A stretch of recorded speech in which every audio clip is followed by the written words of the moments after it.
audio.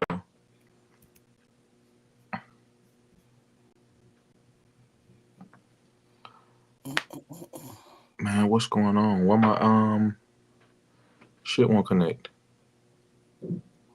Just relax, Chris. Hold on.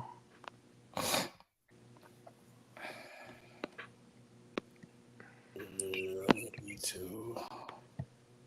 I don't know why I'm doing this. Okay.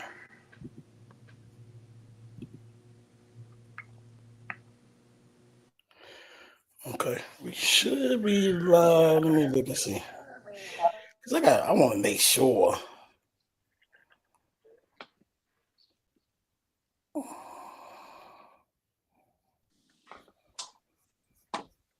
Say something. No, you say something. No, I'm just playing. We live though, so you know. I bet we good. You need to cut your thing back on. I need to go to.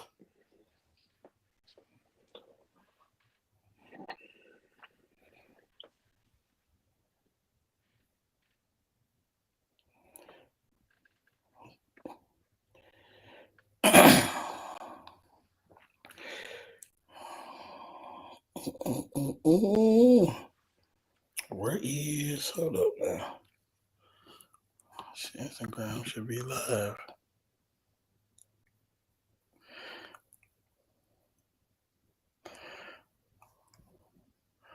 We live on IG too. Okay. All right. All right. Well, what up? What up, people? Your boy John Albert checking in with you. You are tuned in to Nothing But Facts with my co-host, my main man, the nigga who drives me crazy. And yes, I said it. We can say what we want to say on here, joint. This our platform. Anywho, Chris Brooks, CB. What's up, big dog? What's going on, man? Where you been, man? You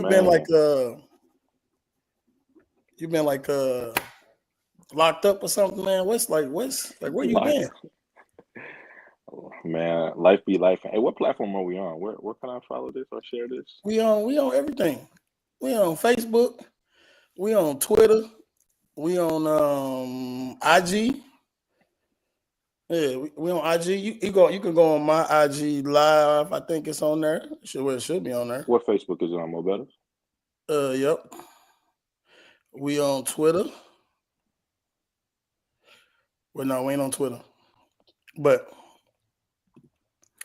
yeah, we on all that joint. All right. But what you should hold on, I need to go on here and share it in the group. Yeah, do all of that, man. So I always got to do like the technical stuff because you know how it is. You're a little special, but and I know you like here he go being extra. Let's see.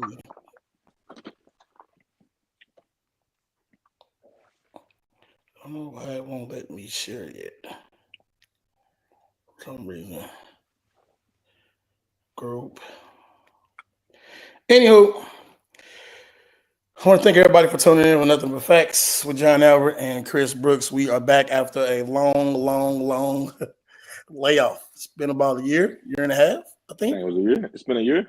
Think it's been a minute. Life happens fast, John. Do you have any news you want to get me updated on? We haven't had our counseling sessions the last year. Goddamn me. No, I don't really got nothing for you other than just life is lifing. Had a lot of great things. From the Super Bowl. Yeah, had a lot of great things that happened over the summer, so I can't complain. What about yourself? Tell us something about what you got going on, Chris? Man, nothing. As everybody knows, coaching high school football and Little League football. Yeah, life be lifing. I got construction. Not in my house going on anymore, but some life be lifing. You know what I'm saying? But it beats the alternative. So happy to be back. Okay. And excuse me if it's a little dark So here. I said, excuse me if it's a little dark in here. It was a little glare. So yeah, it I'm not. definitely got you definitely got dark. Yeah. Probably need to Let me get you a see if I can. little light system. Give me one moment. Give me one moment. People don't need to see me move up. Move around. Yeah, you can get you a little light system, man, so we can get you together. But just to jump right on in it, AYF Super Bowl over at East St. Louis High School. A lot There of we good go. football games Sunday. A lot of interesting things happening Sunday at East Side. We had an adventure, didn't we? When we went to go get something to eat. That was the first time I felt unsafe somewhere. I mean, Like, it was a little weird. You know, we pulled up this East St. Louis Fish and Chicken. And it was like 5 people outside waiting on us, bro. Like, yeah. then we go in and order. Somebody, this young woman on the outside, putting some dude in check. And I'm like, what is going on? Where are the cameras? I saw somebody over there riding a bike with no seat. It was it was some wild stuff going on over the East Side, man. But definitely got to congratulate Coach Sunk, man, and thank Coach Sunk for giving the AYF and the Show Me League an opportunity. You know what I mean? To play all their Super Bowls over there at East Side, man. It is a phenomenal thing what they're doing over there. That when you talk about holding venues somewhere, that place can hold everything. You know, so they have construction going on as well right now, but I mean, it's a place. It's the place that you want to be. That damn speaker system, man, is like, damn, so damn loud, so damn loud. So I loved everything about that part of it, as far as like the jumbotron. You know, they was playing, you know, the clips, the playbacks of some of the plays, interviews of some of the coaches.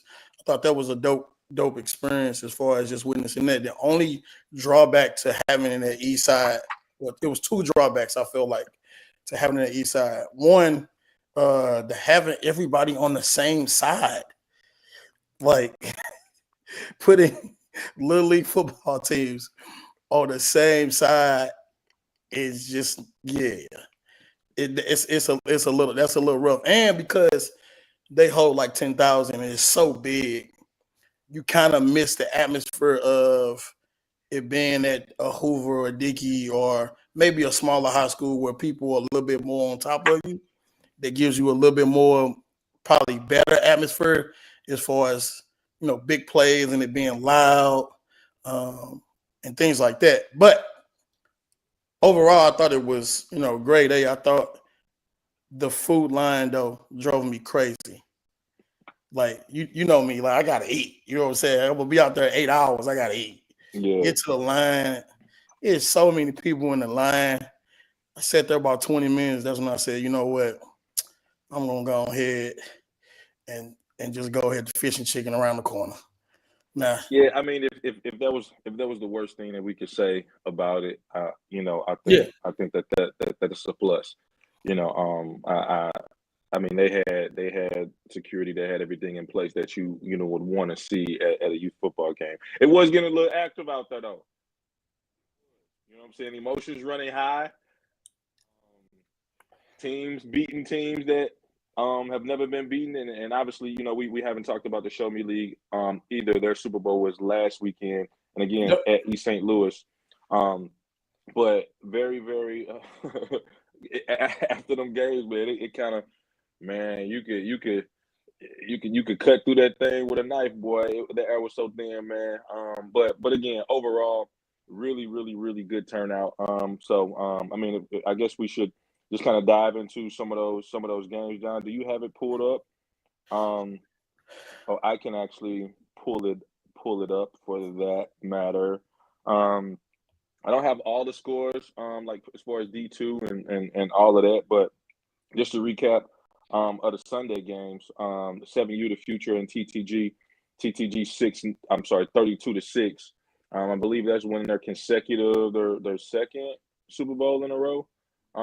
If I'm not mistaken, forgive me if I messed that up. 8U Matthew Dickey War Dogs versus DBE, and DBE comes back with a vengeance. And John, I don't know if you remember that game last year over where were we Yeah. at? What was that at? I can't That, remember the stadium. that's when Tyler lost his mind. Well, he lost his mind after this Super Bowl too. Did But he? He, I'm like, Tyler said we shouldn't have let him get that one. We should. I'm like, oh my gosh, here go Tyler. But he composed himself as much as he possibly can, you know. But again, shout out to DBE coming back. Now, you know, John, we talk about rivalries. That's a rivalry. Yeah. It's become one of the Little League rivalries, and it's a lot of people say, "Oh, this is a rivalry," but bro, it's not a rivalry. You beat a team. You know what I mean? Like you got everybody, both parties got to be winning. You know what I mean? It can't be, oh well, you know, we beat them 5 years ago. That the rivalry dead. You know what I Right. mean? And hell, one can say that about, you know, my team as well. When we played other teams, it's like, I mean, yeah, it's a good game, but if it's a rivalry, both teams got to be winning the rivalry. You know, so I think that's a really good, fun rivalry. Twin, you know, he was very mature after the game. I was proud of him, and Tyler was full of excitement. So, but again, shout out to DBE, and shout out to both teams for actually making it there because, you know, Twins started off with an early loss as well. The 12 o'clock game, 10U, Matthew Dickey, Exotic versus the 20-6, John. Yeah.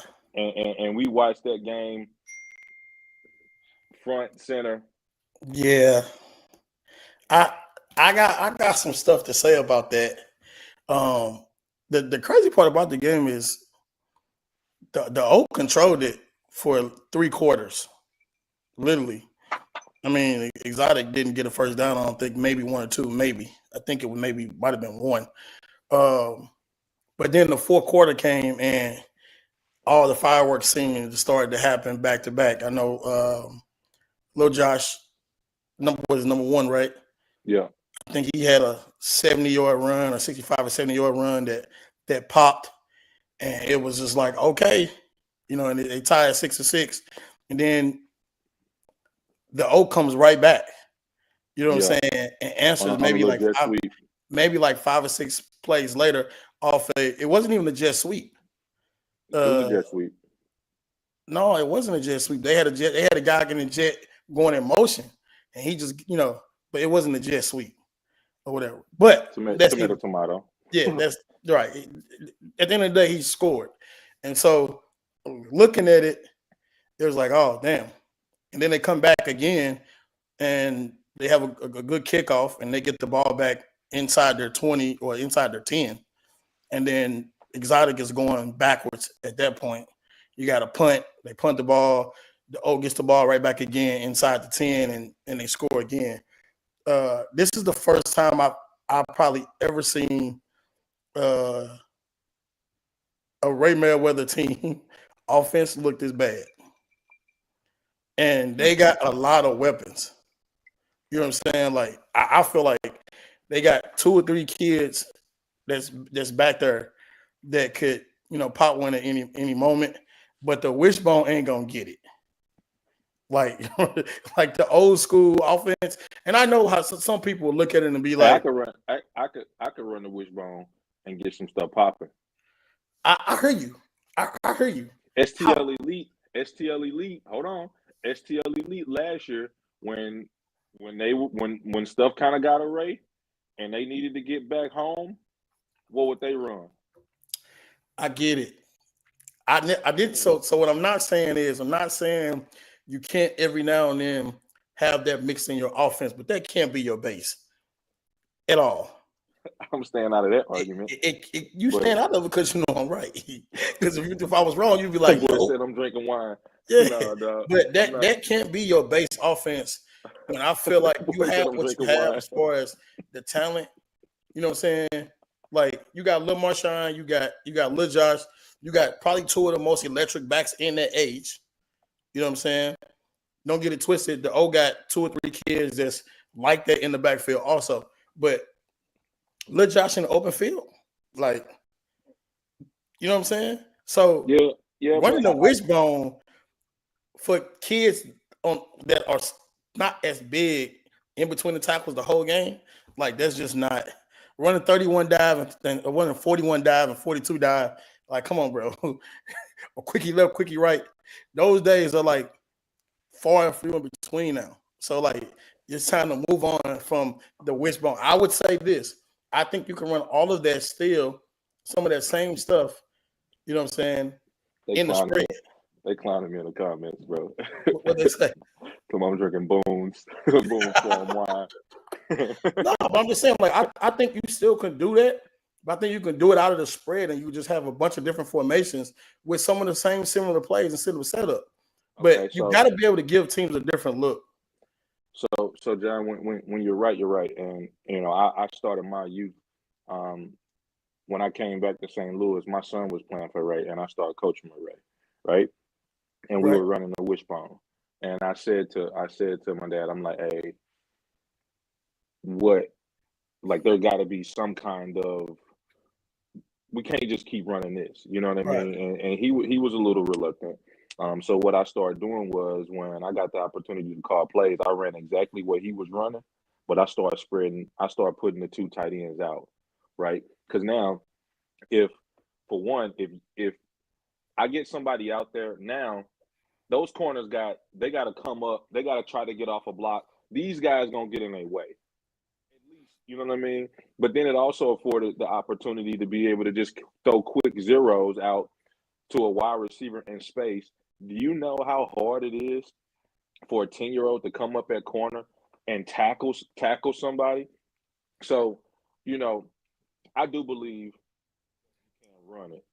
I do believe you could run the Gremlin and have 2 wide receivers and do everything else, but you're spreading people out, you know. And I remember our last game, not our last game, but one of our games, and in this cycle we were playing NTB, and I felt like I lost us the game because I put everybody in the box in wishbone, and they got some of the best players in the division. They always have, right? And they have the best player in the division.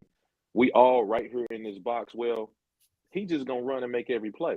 You know what I mean? There was no spreading anybody out. There was no getting anybody in space. So I told myself, I was like, you know what?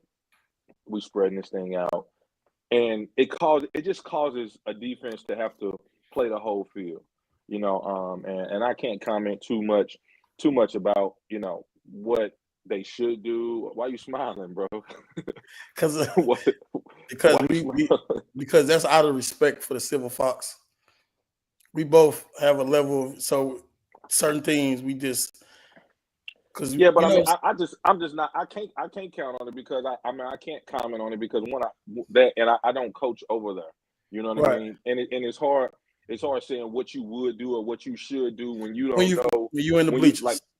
And ain't there's not a lot of people even this year who can say, oh, well, your team should have did it. Bro, we lost our starting middle linebacker Wednesday before the Super Bowl.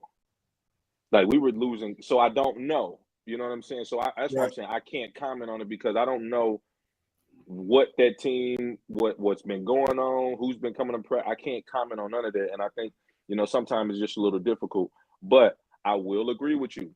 I 100% will agree with you. Something's got to change. Something has to change.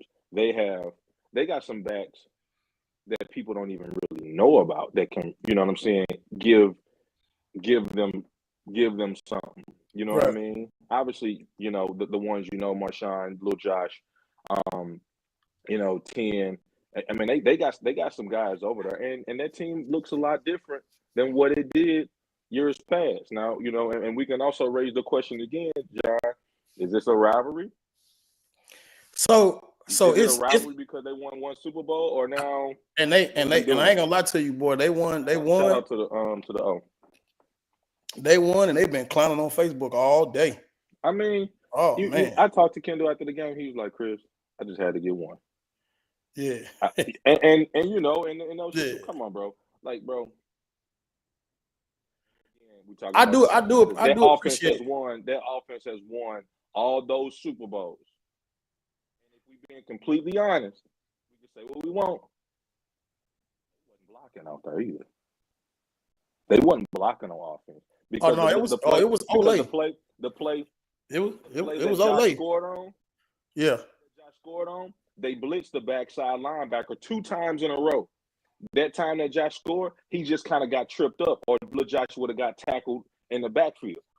You know what I mean? So, yeah, I but get you. I'm, so there's things that just has to happen, and Ray's a winner.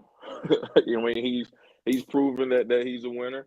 And I think it'll be interesting to see what happens in the next 365 days.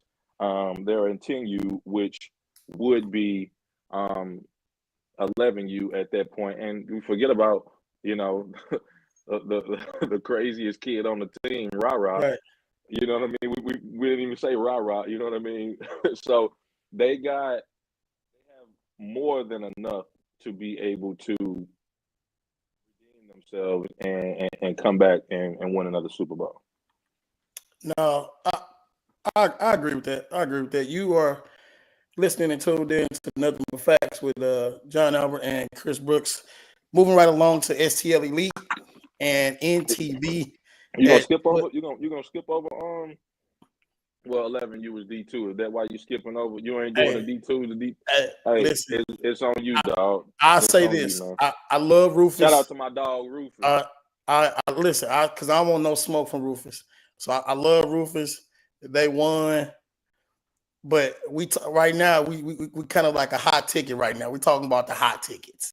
What was hot, and we got a little time restraint, so we don't want to be on here 2-3 hours. So we're gonna fit in what we can fit in. Roof, what was the final score of Rufus game versus Centerville? I want to say 12-6, 12-7, something like that. 12-7. Okay. Yeah, I want to say 12-7. D2 matchup. It's funny that we say that though, because I was talking with somebody, I forgot who I was talking with, about the layout of not just the AYF, but AYF and Show Me League. And I really believe that they should go back to the old formats of first place bowl, second place bowl, third place bowl, and each teams that qualify for which bowl, that gives you D1, D2, and D3. You know what I'm saying? Because so how like back in the day they used to have the first place bowl, second place bowl, and the third place bowl, and orange bowl, and all of that stuff. Yeah, right. Yeah. And so I think you go back to that format, but then the teams that qualify for the first place bowl, that's who goes D1, D2, and D3. Instead of teams pretty much going D3 not to play whomever. It seems like it's a duck. It's more of a duck goose for me from the outside looking in. I could be wrong, but from the outside looking in, it seems like people are ducking playing certain teams when they're going D1, D2, or D3. You know what I'm saying? Yeah, but I think a lot of those teams still play each other though. Am I mistaken? Do you not play a D2 team anymore? So maybe they do play each other in league play, yeah, and then play, but it makes for the playoffs kind of whack to me if you look at it, because it's like I didn't even know who was playing D1, D2, D3, or who was in the Super Bowl. Yeah, but they had to declare that. They have to declare that almost in July, I believe. So and there was kind of a discrepancy as well. A lot of people was talking about, all right, are you going to be this? Are you going to be that? Some people said, okay, what if I make it to the Super Bowl and I win the Super Bowl but I was D2? Right. You could go up, but maybe you never could go down. So I don't really know the rules. I don't think there's been complete transparency in the rules. Solo, I think you watching. If you want to comment, so you just commented. They still play league play. Yeah, so they'll still play league play. I'll put it on the screen so everybody can see it. Okay. All right. Yeah. Hey. Just be respectful in the comments. If John gonna add the comments, because if you say something crazy, I'm gonna add it and we're gonna talk about you. So I'll just say. So yeah, they still playing league play, but still, I think it's okay. Because not to jump around, but Show Me has age base, grade base, and feeder. Okay, now some of those teams cannot compete. If they're grade based, or I'm sorry, if they're more grade based, it's more developmental. Right. So you don't want to be playing the O.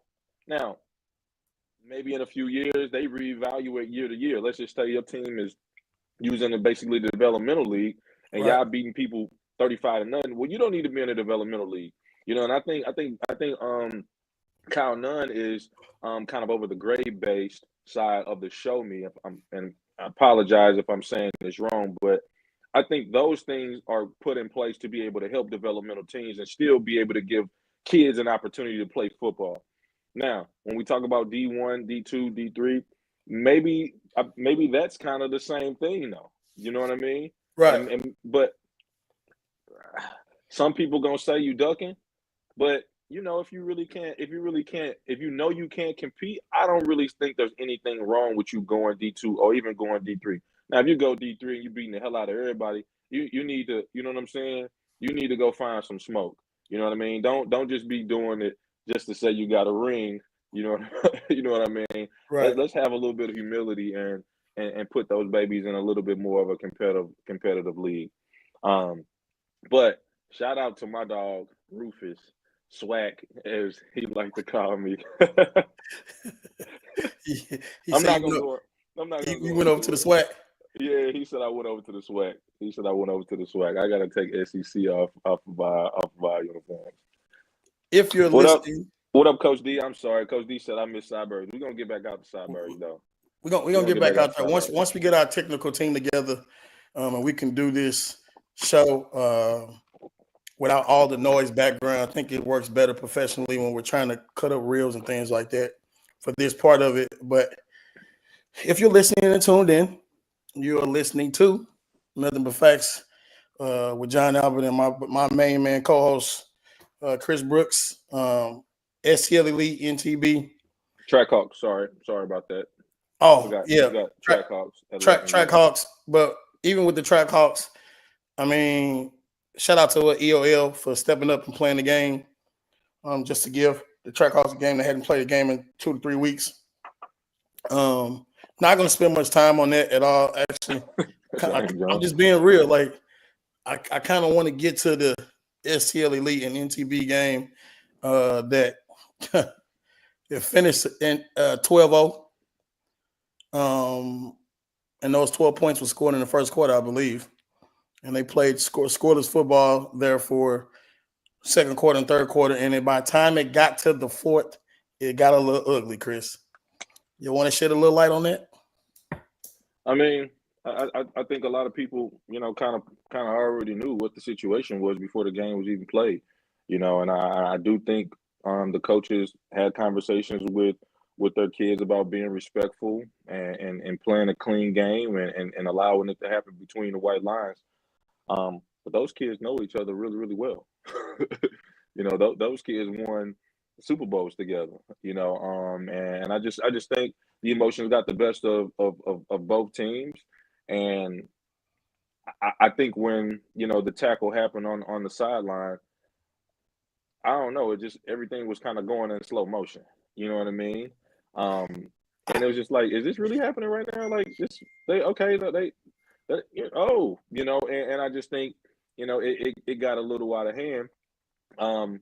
But that is a game, and I'm not blaming Calvin and the staff or anything like that. Move yourself back in the screen. Man, that's the I don't know what's going on, dog. Yeah.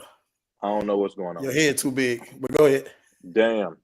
But I just think it got a little out of hand. I think it was the right decision just to, call a game and kind of be done with it. The game was still a close game at the end, but Elite wasn't able to really move the ball, effectively. How, I thought they had some opportunities to move the ball. They just really didn't move the ball how effectively, effectively to be able to compete in that game. So they'll see each other again, and I've seen some posts already. Last ride. They're gonna make sure that they're coming prepared. So look forward to it. I'll say this just from watching I was very disappointed in how everything transpired as far as when the fight happened and how it broke out, and how long it took for them to get everybody kind of under control.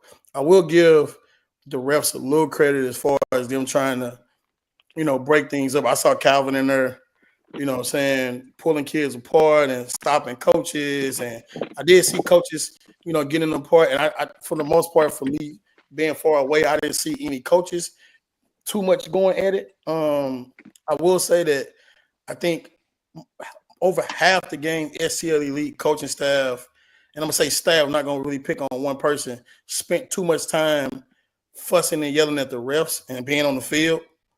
And I understand, because you get in a game like that probably a tall task for you in that game, because NTB is who they are. They have been that for the last 3 to 4 years, and so you pick your struggle, and maybe your struggle is saying, let me fuss at the refs a little bit more. But I thought they had some opportunities. You know what I'm saying? Like, they had the pick that if he takes it to the house, it's an early score for them, but he ended up getting caught, and then they go backwards after that, and they just look bad offensively. But to get back to the Royal Rumble, I just, for me, it gives us a black eye. You know what I'm saying? And it's like, why do things like that happen in those situations? You know what I'm saying? Like, you look at, in my opinion, 2 coaching staffs that are like respected in the community, all that. You know what I'm saying? And it seemed like the elite kids, and of course people are probably gonna be mad what I'm about to say, but they just looked like they just looked at wild and out of control. You know what I'm saying? And it was like, even after the first scuffle and the second scuffle, it was like that they whole mindset was scuffle after that. Let's scuffle again. You know what I'm saying? Even getting on off into the parking lot, from what I was told, that it got out of hand in the parking lot also. Like, them type of things can't happen. You know what I'm saying? Like, we don't need no help with people looking at us crazy already. And we, in my opinion, it gives us a black eye. You know what I'm saying? Like, that type of stuff is unacceptable as far as how you carry yourself, how you do anything, especially when it comes to football. You know what I'm saying? Like, it's more kids. You know what I'm saying? But like, games like that can't get out of hand, because that's a game for the community. That's a game for the hood, whatever you want to call it. But like, everybody's there to see it. Everybody wants to watch it, but I don't want to watch that. You know what I'm saying? At all. Yeah, I don't want to see that part of it. I don't think that was anyone's intent. Not even the players. Yeah. I just think it was a situation where, and I didn't 100% see it. It looked like the kid was getting up. The kid pushed him down, pushed his helmet down. All the whole team is over there. We push and push and push, and then it gets to turning into some open hand pushing in the face. Right. Which, okay, me personally, I just kind of feel like that's a part of the game. However, when it kind of got to the point where it was getting like, hey, like, this ain't stopping. You know what I'm saying? These ain't friendly pushes anymore. Obviously everybody, kind of got involved with it to be able to break it up. And again, John, what you said, something that is true. You hope, games like that, you can just come and see the game. And again, I'm gonna be done talking about it after this. I just think the emotions of everybody, not even necessarily the coaches, were, trying to get gamesmanship, talking to the ref, all that. There was a few bad calls on both sides. Yeah. That they had reason to be lobbying and making, certain things, making certain arguments. But again, I think it was just an emotional game for all parties involved. And I don't think it would ever happen again. You know what I mean? I think, it was a scuffle. It was what it was. But again, shout out to NTB on winning another championship. And again, we'll see what happens last year. And that 12U that will be 13U division. Parents escalated a lot in the parking lot. I wasn't in the parking lot. I can't really speak, on what happened to the parking lot. So I went in the parking lot, but hopefully everybody got home safely. I don't know if I agree with that, Corey. Corey says If they allowed tailgating, none of this would have happened. Nobody trying to fight on a full stomach. I mean, God, you know what? He right. We was hungry out there. That's 100% facts. But we ain't gonna spend too much time on this because I don't want that one situation to kind of negate everything that went on good about the AYL Super Bowl on Sunday over at East St. Louis High School. The last matchup with USC versus Certified South was everything it lived up to be for 2 quarters. And when I say 2 quarters, like it was 2 quarters of high level football that I was sitting there like, okay, this is what's next coming up for high school. With them guys being predominantly A grade kids. Of course, Certified South. What was the final? Because when I left, I believe it was 26-8. And I was just like, you know what? Ain't no point in staying for the rest of this. 26-8 or 32 to something. Yeah. So yeah, when I left, it had got out of hand there midway through the third. Certified South came out and just they put some plays together. But kind of talk about, Chris, some of those special athletes that's coming up next for high school that you think are going to make an impact right away. Yeah, I mean that list is a very, very long list, but even before that, I thought, just from the game perspective, I thought Certified had a very, very good plan to be able to attack USC. 32-8, Baz just said. I thought it was 32-6. I'm sorry. Yeah. And you could see that. I mean, I believe the first snap was like a little toss, and he took it maybe 60 yards. So you could see early what the game plan was. It was to try to be able to put a lot of pressure on that USC team. And I just believe in this particular game, because, last game was a little different.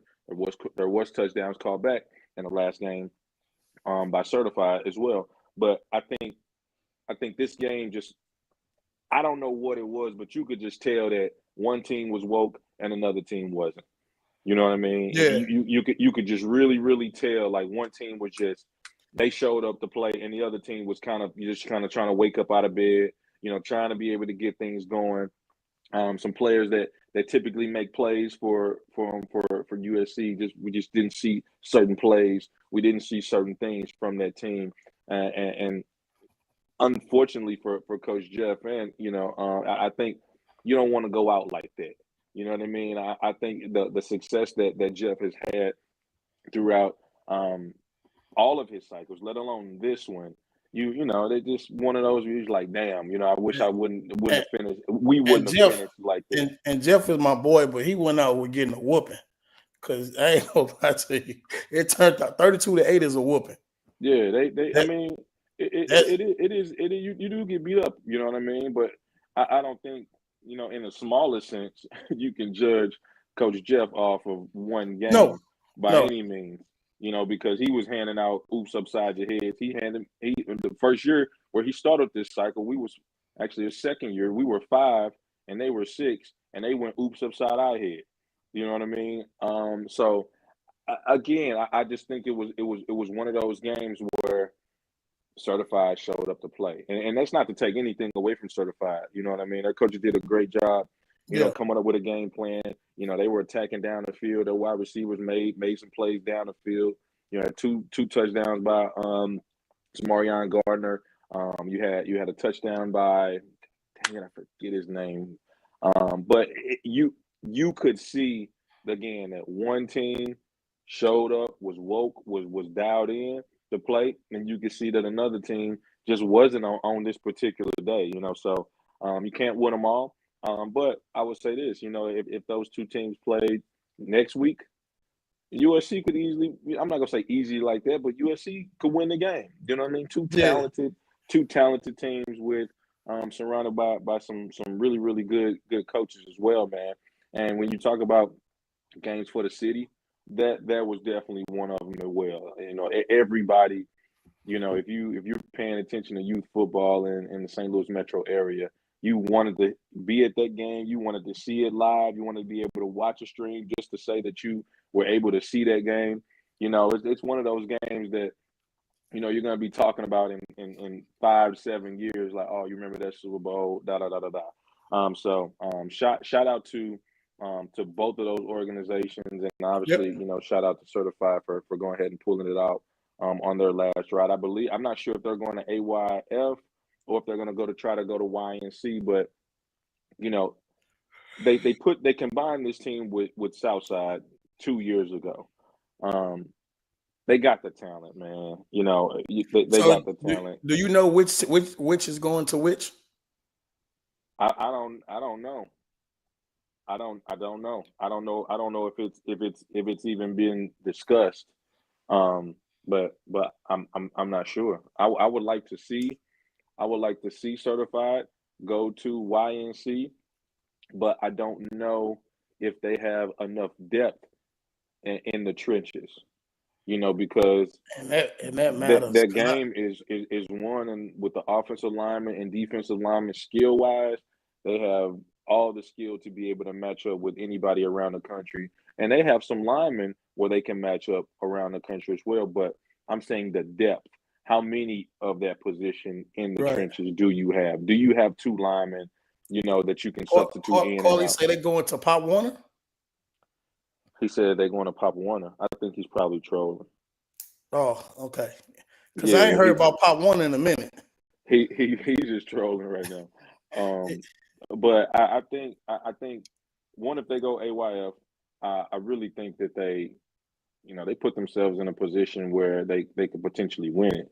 YNC, I think that they can go down there and compete.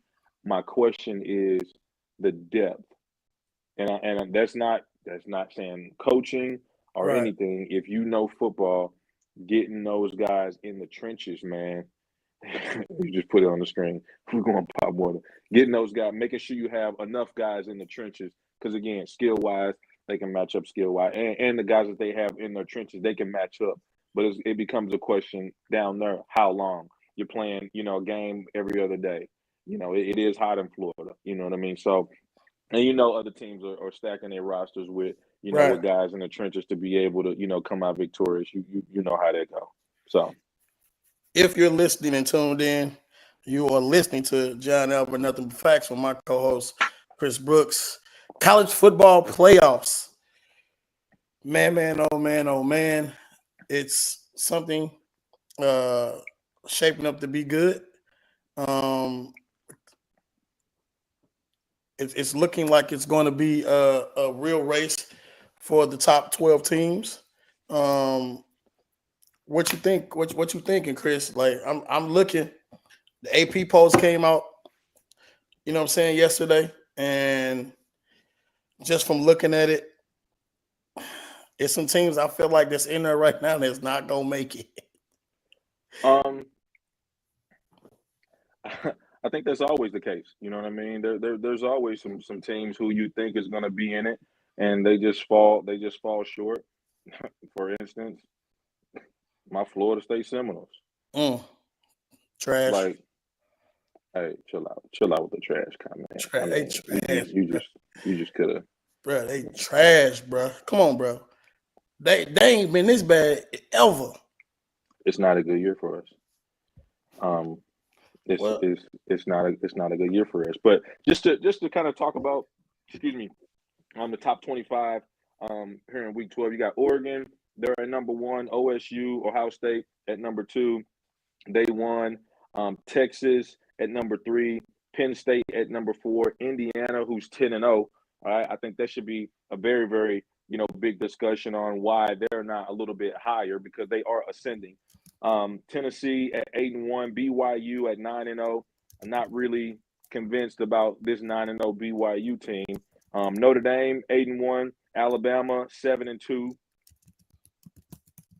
So the only 2 win. Actually, I'm sorry, Ole Miss. Those are the only 2 lost teams in this thing. And when you start talking about playoffs, I think everybody in there is going to make it. And I think everybody where they stand right now, if the season ended, would probably be in that 12 team playoff, minus and they got to play. They got to play a little bit more football. Minus Colorado, I think Colorado is a team who can. They almost deserve an opportunity, but I say that with an asterisk because K State is 7-2 as well, and they playing some really really high level football, and they beat Colorado, so you can't leave them out if you're gonna put Colorado in, to that 12-man playoff. At the end of the day, I feel like all roads lead to Oregon. They playing lights out football, but they do have a notorious history for kind of winning, and then falling off. They get on that. They get on that big stage, man. And they kind of shake it up. For me, I'm actually very very interested in what Indiana does. You know what I'm saying? Her playing the rest of it out, because if you look at the rest of their schedule, they got Ohio State, which I feel like is going to be a hiccup game for them. Even though Ohio State is not who they normally are when it comes to a top 1 to 3 team. They're number 2, but they don't look how they looked in the past when they've been in the top 1, 2, or 3.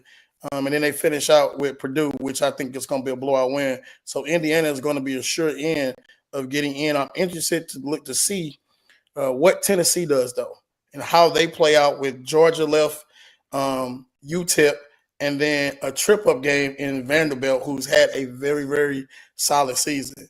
Those two teams, Tennessee and Indiana, for me, when I'm looking at them, I'm saying, man, how is this going to play out? Alabama, it looks like Alabama's going to squeak its way in their left because they got Mercer, they got Oklahoma, who I think they'll thrash. The Auburn game is always a trip-up game for them because it's a rival game. And so you never could just pick Alabama or Auburn. So you know how it goes, Chris. But looking at it overall, I feel like Colorado does have a chance to squeak in there if they could finish out strong. Now, it's not going to be easy for them because they still got to go to Utah, who Utah should have beat BYU last week. That should have been a win for them. They had a controversial play there at the end. But like I said, they got Kansas. Kansas could be another trip-up game. Oklahoma State could be another trip-up game. You know how Colorado starts games. And they start off very, very slow. What I will say is they're much, much improved when it comes to what their defensive line looks like in their play. They're still not running the ball very well, but Shedeur is managing the game very well on the offensive end. He's spreading it around. Travis Hunter is making plays like he always does, and they look much more electric there in the third and fourth quarter. So I'm interested to see if Colorado can finish out strong and make it not just to the Big 12 championship, but also win it and get the 4th seed, because the top 4 teams will go to – hold up. If they win the Big 12, they're going to get a top 4 seed. No, that doesn't mean that. All right. They're going to get a top 4 seed. Okay. Okay. I'm They're not going to jump. They're not going to jump. They're not going to jump from where if they went out and they win and everybody else is winning out. Okay. Everybody else is winning out too. Okay. So let's just say. How do they base the top 4 seeds off? Is it completely based off rankings on the bracket, or is it based off SEC is guaranteed a top 4 spot, Big 12 guaranteed 1, ACC guaranteed 1? A spot. That doesn't mean ranking. Okay, all right. I'm asking. That's why I'm saying. That's why I'm saying they won't get a number 4 seed, so to speak, because it'll be from their ranking.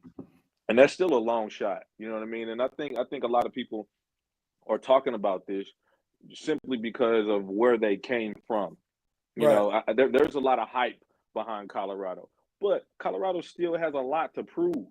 You know what I mean? They don't play well all the time.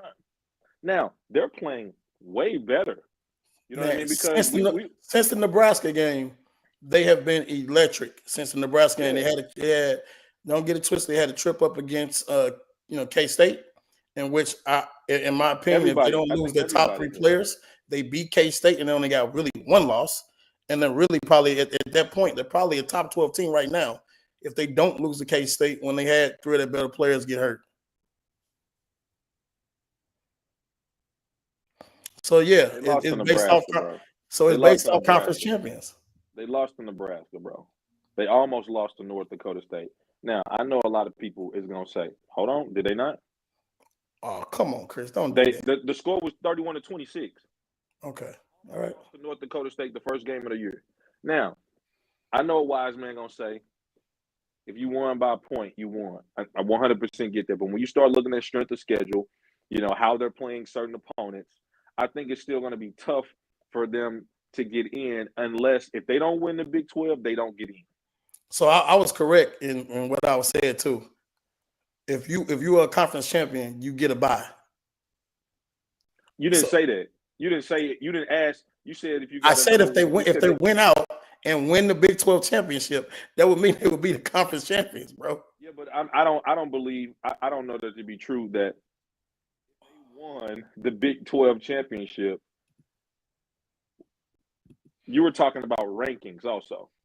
If they win the Big 12 championship, that doesn't push them to number 4 in the country. Listen, so again, the 5 highest ranked conference champions selected by College Football Selection Committee, and the next You're reading 7. what someone else wrote. It's a fact though. It's the reason I said it the first time. I don't trust this guy. Okay, well you don't gotta trust Kevin. I trust Kevin. Because Rob White just said the same thing. But I'll go research it for myself. But I'm just saying they're not. They could. Okay, let's just say that is the case. They're not going to be. They're going to be 4. Ranking isn't going to be high though. It doesn't matter. Seed. But that's a death sentence, bro. It ain't. Giving them a bye is a good thing for them. They're just going to go and play somebody that's going to come upside their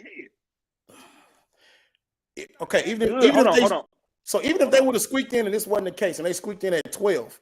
They're still going to play somebody that could potentially go upside the head. All 12 teams right now, it's a lot of parity in college football right now. The top 12 teams can all beat each other. But can Colorado beat all those top 12 teams right now? Looking at it, and let's not get it twisted. Colorado could beat Georgia. Looking at it right now, Georgia could be beat. No, hold up. Georgia could be beat. Listen to me. Let me talk. Let me talk. I'm just asking one question first. Can Colorado beat Georgia? Yes. Yes. Yes, they can catch them slipping. Yes, they can. Okay. I'm sorry. BYU is at 7. They can be beat. Notre Dame is at 8. They can be beat. Like, come on, Chris. We talking about being beat by Colorado. So you telling me Colorado? You don't think Colorado plays a tough game with nobody in the top 12, in the top 11? Playing a tough game and winning the game are two different things. You got a chance though. You tie your shoes up and lace yourself up the same way. I don't believe Colorado is ready for an SEC team. The trenches are way different. Colorado cannot protect the quarterback. They have more recently, but they don't protect the quarterback well. They don't have good interior line play on offense or on defense. Now we dissecting the whole thing. Are they playing elite football right now? Yes or no? Elite football? Are they playing elite football? Yes or no? No. Certain players on their team are playing at an elite high level. Could those guys that are playing at an elite level impact the game good enough for them to be in the game to win? Yes or no? Depends on who they playing. I said yes or no. Depends on who they playing. You just a hard bargain, man. But I get it. Because I'm just saying because again we talking about Georgia and Colorado. Is Colorado ready for a Georgia front four? I mean, they get after Colorado with 4. They don't need the blitz. And I don't necessarily disagree with that, but I just think they're playing at a high level right now. I think they're playing good enough where they can compete. Elite. Period, bro. They're playing good enough to compete. Moving right along because we don't want to stay on that too long. You know what I'm saying with Colorado and that. It kind of segues into what we want to talk about next, which is funny. We didn't talk about high school football. Yes, I mean I know I have jersey to the right, shoulder pads to the left. Yeah, and I ain't watched enough high school football to talk about it, which is why I didn't really talk about it. But if you're listening, you're tuned in to John Albert and Nothing But Facts with my co-host Chris Brooks. Cowboys, we're gonna jump right into NFL. We're not gonna spend a lot of time on it, but the question of the day that we saw from Stephen A. Smith and some other people on ESPN. Should the Cowboys tank to try to get the number one spot, grab Shador, and do they hire prime Deion Sanders as the next head coach? I think they 100% should tank, but it doesn't guarantee them that they're going to get the number one pick. But I do think if you tank, and I'm saying this as an outsider. Okay, I've been in locker rooms. I know that guys in that locker room, they have a lot of pride, and they're not just going to tank. I know Michael Parsons isn't just going to tank. I know CeeDee Lamb isn't just going to go out there and tank. Not going to happen. Okay, but if we hypothetically talking 100%, and I think it gives them an opportunity to get closer, to being able to get the number one seed. It doesn't guarantee them it, because there's some other teams that are out there that are pretty worse than the Cowboys. Okay, so you get close enough, maybe you get a 4, a 5, and then you can trade up. Well, who can you trade up? Well, you might be able to. You just never know, because your quarterback, he's out. He can basically go at this point. I mean, he was caught on camera saying we effing suck. And you know what? When guys say that, they mean it. Yeah. You ain't saying it. You ain't saying it if you really don't mean it. You know what I mean? You're saying it because it's true. And you know, they were talking about some things with Ezekiel Elliott, you know, the last few weeks. Well, you know, my sources, I know John like when I use that word. My sources say that kind of calling them out on their BS. And a lot of other players on that team were doing the same thing, calling the coaches out. Right. I mean, it's obvious, man. And I'm not a Cowboy hater, but I think they really need to. I think they need to blow that whole thing up. You know what I mean? I think they got certain people already in place. You got to go get a quarterback. You know what I mean? This guy, Dak Prescott, is a good quarterback in the NFL, but he's not going to go win you a Super Bowl. All right, he's not going to be Peyton Manning, Tom Brady, who have played and won with less. You know, and that's what people don't understand. And he's showing us that, though. He's been showing us this year after year after year that he is just not the answer. I don't care what anybody say. He's not the answer. Dak Prescott is not the answer for the Cowboys to win a Super Bowl. And it's in the foreseeable future. It's not. And at this point, it is time for them to just move on. And like you said, blow it up, move on. Hopefully you get a top 3 or 4 pick and you can draft a quarterback in Cam Ward or Shador, you know what I'm saying, Sanders, and you get somebody maybe a little bit younger, more electric, that can still get the job done, and you get a little bit more excitement around the Cowboys. The question is, does Mike McCarthy survive this? You know, it's not Mike McCarthy the Cowboys coach in 2025. No. And if I'm Jerry Jones, I'm not counting on him to be. You know, if I'm Jerry Jones, I'm counting his days. If I'm really Jerry Jones, I'm probably blowing this shit up right now and getting a coach in there right now, who gonna start facilitating a new culture. Yeah. You know what I mean? Because, man, I played in the National Football League. You can see what's going on, bro. You can see what's going on. When the players, Dak Prescott, we effing suck. When the players are speaking, it's just like these kids on these youth teams. It's like kids on high school teams. When them kids start talking, them kids be knowing. Yeah. Why do those kids be knowing? Because they in a locker room. They having a conversation after the conversation. You know what I mean? And what did Kevin say? $60 million a year. Who's gonna? Man, listen. He got a point there, though. No, but he has a point. But the fact of the matter is, money is not an option. They will trade Dak. You can trade Dak, and the Cowboys can soak up some of his income. You know how many teams out here would love to have Dak right now? Yeah, you got a point. There's a lot of teams out here that would love to have Dak. Love. They gonna go 9 and 8. You know what I mean? Or 9 and whatever. They're not gonna be. you're going to have to put some people around that. You're going to have to put a defense around that to be able to basically win a Super Bowl or win games. If Dak Prescott is your quarterback. And that's not no shade to him, but he's shown what it is. He's not going to go out, and win ball games for you.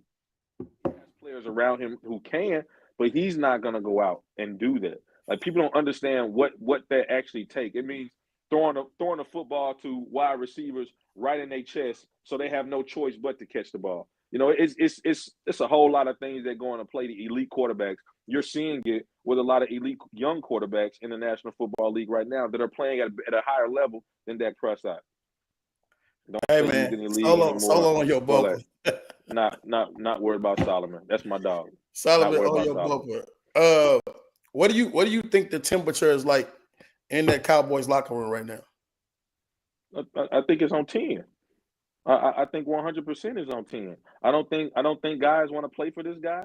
I think guys are looking for an opportunity, to exit the stage left right now. When you getting your butt kicked and you're a team that gets a lot of publicity, every week is it's like Groundhog Day. You know what I'm saying? It's the same thing over and over again on Sunday night and Monday morning, where they talking about the Cowboys, the downfall. Like, people get tired of that. People really get tired of that. And being on the team, come on, man. Hell, they was talking about my little league team when we was 1-2. And guess what? I got tired of hearing about it on Mondays and Sundays as well. They making $60 million a year. You don't think they tired?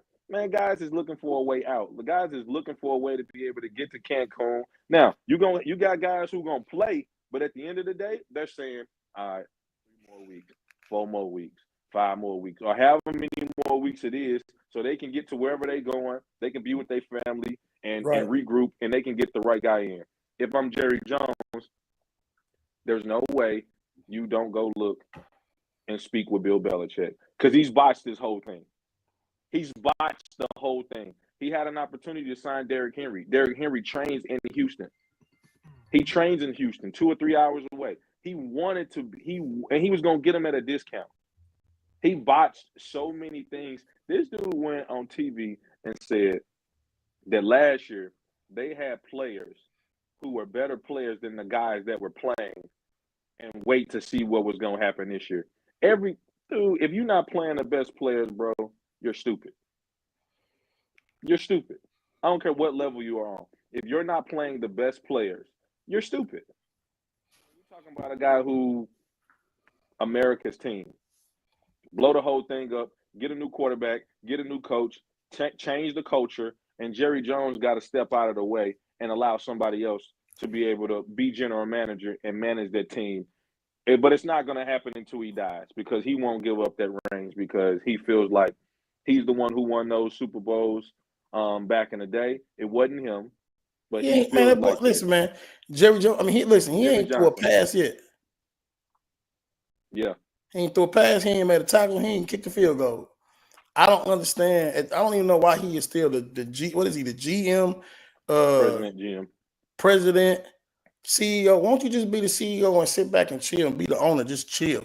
You don't need to be the GM. He's outdated with some of this stuff, but that's neither here nor there. I think we will be talking all day with smoke and mirrors with the whole Cowboys and the horrible state that they're in right now, America's team. I want to thank everybody for tuning in tonight to John Alvin and Nothing But Facts with my co-host Chris Brooks. We're going to be back in action each and every Monday night. 7 p.m. is going to be our start time. We'll have some people on as special guests next week. Go ahead, Chris. I'm sorry to cut you off. Please stay tuned. There's going to be an all-star game. If you haven't been nominating kids, there's going to be a 6th, 7th, and 8th grade all-star game that's going to be coming. I believe the date of the game is November 30th. They're going to have practices as well. So please do speak with your coaches about nominating some of the kids off your team. Basically going to be 44 kids, 2 teams.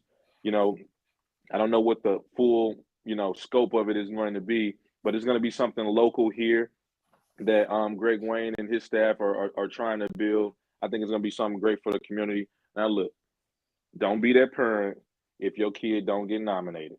All right. I believe they're going to post things in order for coaches to nominate players. I know all the skill guys want to get in, but don't forget about the linemen on this one. Because just like we talked about, going and playing for a national championship, you need linemen, and linemen are very, very, very hard to find. But please stay tuned to that. Check all the local groups as well for that St. Louis All-Star game that will be coming up here at the end of November. Definitely don't want any, and it's not mine or anything like that. Just putting that out there. It's not my event, but it is an event for the kids to be able to showcase their talent. And I think it is going to be a really, really good opportunity to do that. Got some really, really good coaches that stepped up that want to be able to help as well. So please do stay tuned for that coming. Maybe it'll be getting dropped if it hasn't already got dropped, but the game will be at the end of the month. With that being said, make sure you like, share, and subscribe to our YouTube channel, Mo Better Sports. Also, our Facebook page, Mo Better Sports, and also on IG with Mo Better Sports Twitter. Also, hey, listen, The Wave, the podcast channel, is coming to you soon. Stay tuned for that. It'll be something I think everybody will get a chance to enjoy with a bunch of different podcast shows each day of the week. You'll have my late night show on Sundays with John Albert. Me and Chris will still do our great show with Nothing But Facts on Monday, and it just will be a lot of fun on our podcast channel. Once again, I want to thank everybody for tuning in to John Albert, Nothing But Facts, and my co-host Chris Brooks. We are out, people. See you next week. We ain't never been friends.